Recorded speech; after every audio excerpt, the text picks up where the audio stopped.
Breaking news, there has been a new update in the case of a disabled man being held captive and tortured live on Facebook by 4 young black people. 4 charged with hate crime, kidnapping, and Facebook live torture of a man with special needs. Jordan Hill, 18, of Carpentersville, is charged with aggravated kidnapping, hate crime, aggravated unlawful restraint, aggravated battery with a deadly weapon, robbery, possession of a stolen motor vehicle, and residential burglary. Tesfaye Cooper, 18, of Chicago, is charged with aggravated kidnapping, hate crime, aggravated unlawful restraint, aggravated battery with a deadly weapon, and residential burglary. Brittany Covington, 18, of Chicago, is charged with aggravated kidnapping, hate crime, aggravated unlawful restraint, aggravated battery with a deadly weapon, and residential burglary. Tanisha Covington, 24, of Chicago, is charged with aggravated kidnapping, hate crime, aggravated unlawful restraint, and aggravated battery with a deadly weapon. Earlier Thursday, Chicago Police Department spokesman said that the 4 black suspects made terrible racist statements during the assault,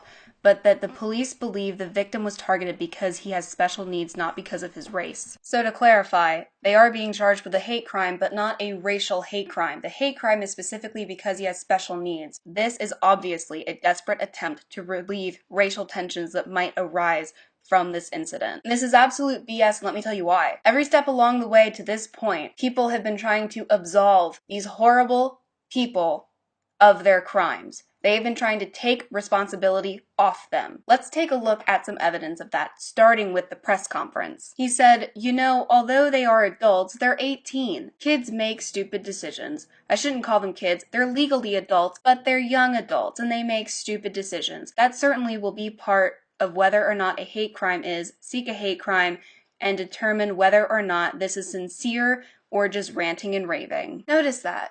Young adults, kids, whatever you want to call them, they just make stupid decisions.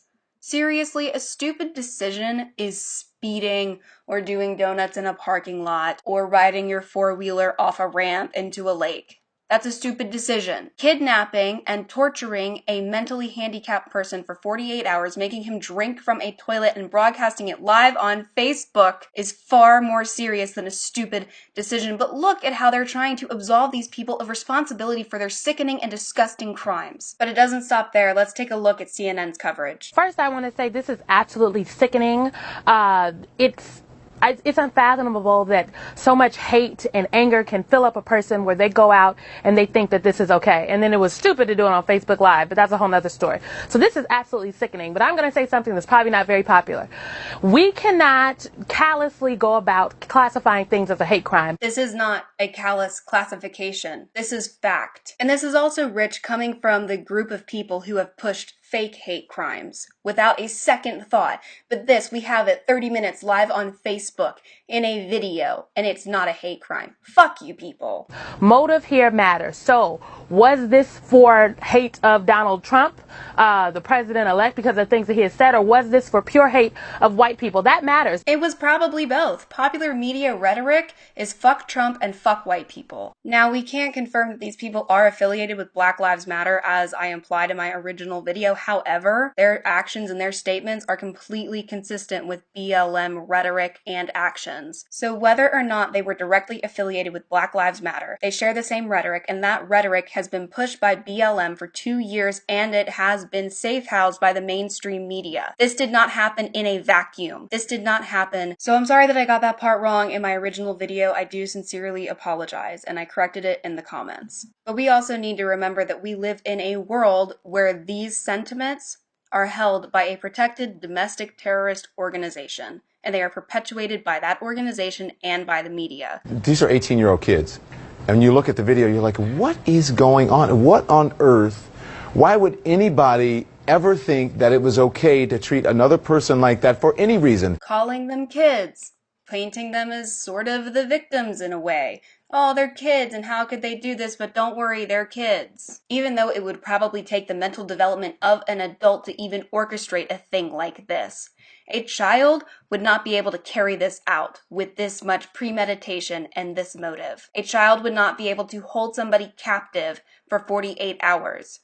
These are adults. I don't think it's evil. Holding and torturing a disabled man for 48 hours isn't evil. Having him drink toilet water isn't evil. Are you fucking kidding me? I don't think it's evil. I think these are young people, and I think they have bad home training. More deflection and more excuses. Well, guess what? There is no excuse. These are people who have heard the rhetoric, fuck Trump and fuck white people, and whether or not they were officially associated with BLM, they agreed with it. And they are responsible for their views and for their actions, for their hatred of white people, for their torturing of this man. And every time I see people trying to absolve these monsters of responsibility, it sickens me. They are racist, they are thugs, they are assholes, they are evil people. And you know what? They broadcasted this live on Facebook because they thought they could get away with it.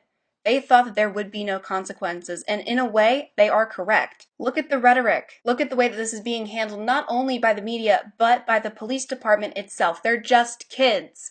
They're just kids. It's fine. This has nothing to do with BLM. Well, guess what? This didn't happen in a vacuum. Where does this rhetoric come from? Ask yourself that. Where is this rhetoric being embraced and emboldened? The media and Black Lives Matter. That's why people associate it with it. Black Lives Matter has created an online environment that embraces this type of behavior. These people celebrate these videos and this type of action. We know it. We see it all the time. And yeah, I know, they're not officially affiliated with Black Lives Matter, but this did not happen in a vacuum. And these people need to be held responsible, not fake responsible. Yeah, they targeted him because he would be an easy target, but they also targeted him because he was white. Because they heard the rhetoric that BLM spreads and went, yep, I agree with that, and we're going to carry this out. It was premeditated. These people are adults. They are responsible for their own actions. They are responsible for accepting this rhetoric and taking it this far. And these people need to be legitimately held responsible for their actions. But hey, I'm just some dumb American. Let me know what you guys think of the media coverage of this. Let me know what you think about the reason why they're charging them with a hate crime. I really want to know your thoughts. As always, all of my links to my Patreon, social media, and sources are in the description below. Thank you guys so much for watching, and I'll see you guys next time.